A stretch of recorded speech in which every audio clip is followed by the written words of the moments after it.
What's up, guys? It's Becca Switzer with Roof Sales Mastery and author of Diamonds in the Sky. And today I want to address a question that I get a lot from salesmen. And it's about when you lose a job.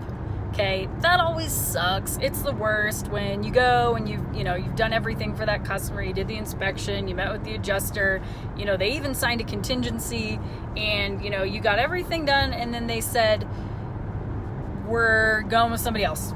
Or, oh, thanks for everything, John, but my brother-in-law is actually a roofer and we'd like to help him out. Or they just ghost you, right? And that happens sometimes. And sometimes people take the wrong approach to this.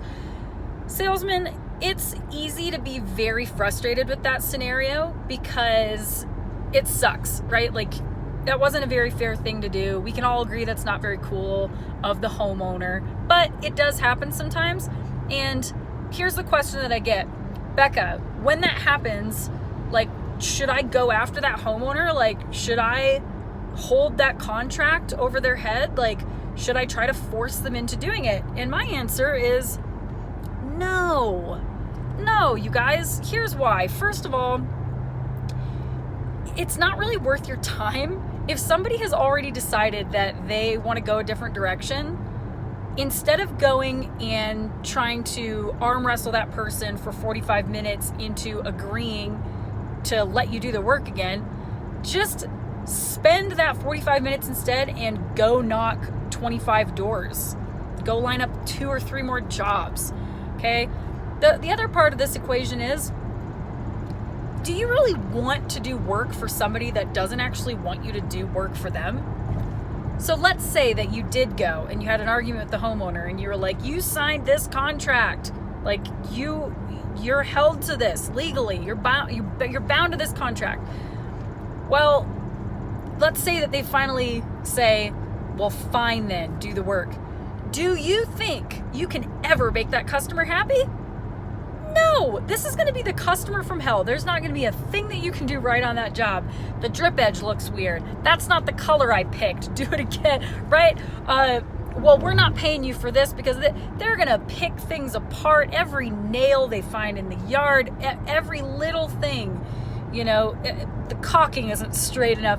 You're going to spend so much time and energy on that job for that customer that doesn't want you to make them happy, right? So just don't. It's like, if your girlfriend breaks up with you and she really doesn't want to be with you, but she feels guilty, so she kind of gets back with you for a while, and you're just trying to make her happy, ultimately she's going to break up with you again anyways, right? She broke up with you in the first place because it just wasn't working out. You weren't her flavor anymore or whatever, okay? Why would you want to force somebody who doesn't want to be with you to be with you out of guilt or because they're scared or something like that? So if your customer breaks up with you, let it go. Just let it go. It doesn't hurt to say, Mrs. Jones, I'm really surprised to hear you say that. We do have this signed contract together, and the reason that I went ahead and did all this legwork for you is because I was under the impression that we agreed that if I did all this legwork, you'd let me put the roof on.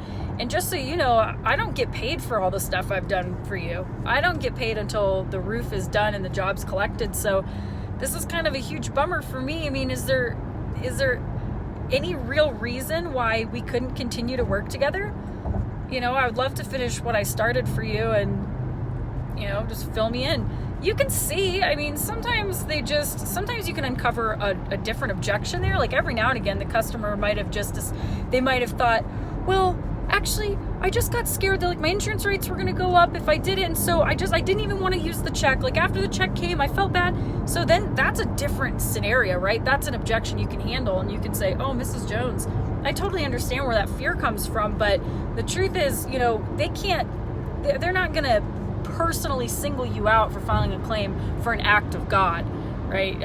It's not like a car accident where you were liable for that. You're not responsible for weather hitting your house. And I know that's a fear that a lot of people have, but what they're going to do is they're going to raise everybody's rates in this area, whether you get a new roof out of it or not, because they consider it a catastrophe, right? So that's how they do it. So for example, if there's an underlying objection that's not the surface objection there, like, well, I just don't want you to do it because my brother-in-law is going to do it or whatever, then you can uncover it that way. So don't be afraid to throw a Hail Mary, but don't get angry. Don't threaten a customer. It's not worth your time, and it's just going to get you hot and heated. So if you lose one, just be like, well, that happens, you know? Go out and get another one or 2 or 3. Okay? So I hope that helps. Don't get too hot around the collar about those. I know sometimes it sucks, especially if it's like a really big job and stuff like that. But that's really my opinion on that. So take that with you. I will catch you guys on the next one. As always, subscribe to the YouTube channel here for more tips, tricks, and stuff like that for your roof sales game and, you know, for life, really. And I hope that this helped you out. Check out the website, www.roofsalesmastery.com, and I will catch you guys on the next one. Bye.